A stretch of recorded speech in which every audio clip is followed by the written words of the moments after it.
Today I want to talk to you about something that is a reality for people with chronic illnesses. Anxiety is one of the things that we encounter every day. And it's something that we need to learn how to take control of so that we can live our lives without allowing anxiety to become a dominant force in our lives. I know myself, when I'm anxious, my stomach is in knots. I find it difficult to eat. Concentrating on other things in my life becomes almost impossible. And over the years, I have developed kind of a strategy or a technique that allows me to overcome this anxiety and create a situation where it is not a dominant part of my life. For example, recently I had some uncertainty over my income, and it was a source of anxiety to me, and my stomach was, it was just horrible. And the thing was, I didn't initially realize that I was worried about work. I just didn't know what it was. And so I had this knot in my stomach and it was really causing me issues. And so I sat down one morning and I said, okay, what is causing this? So I went through all the things that were good and bad in my life. I did a list, and as a result of looking through the list, there was a couple of things that cropped up. One was the course of my illness, which is steadily getting a little bit worse at the moment. Also, income was another issue of mine, and the impact of my illness on my ability to earn. So, as a result of that, I had now figured out the causes of what was creating the anxiety for me.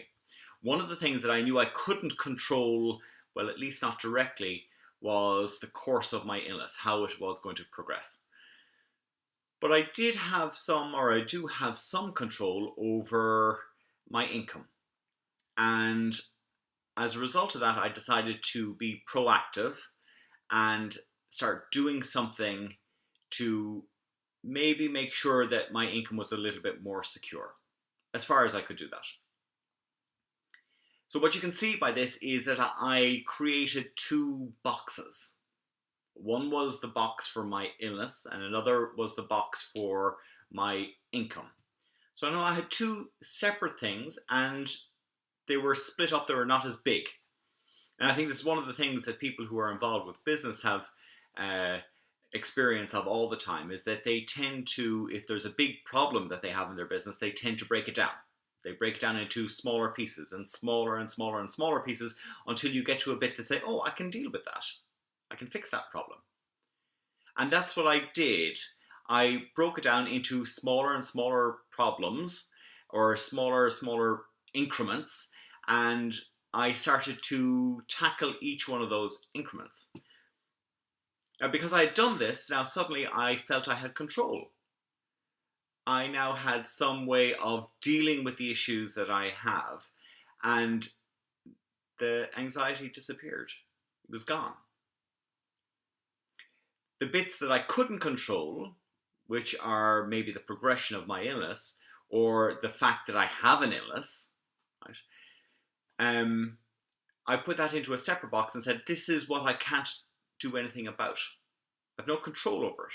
There's no way that I can change this situation. So it's just like I cannot control what other people think, because I don't know their experience. I don't know what has led them to this point in their lives. So I don't worry what other people think of me. That's not my problem. It's actually their issue. It's not my issue. So it is important that I have developed this method of controlling the things that I can control, and then leaving the things that I can't control to one side. It's not always easy to do. It does take practice and it does take effort, but the effort is worth it in the end because you end up having a life that is more peaceful, more controlled, happier, despite the fact that you might have a chronic illness. I hope this helps. My name is Robert Joyce, and this is A 30-Minute Life.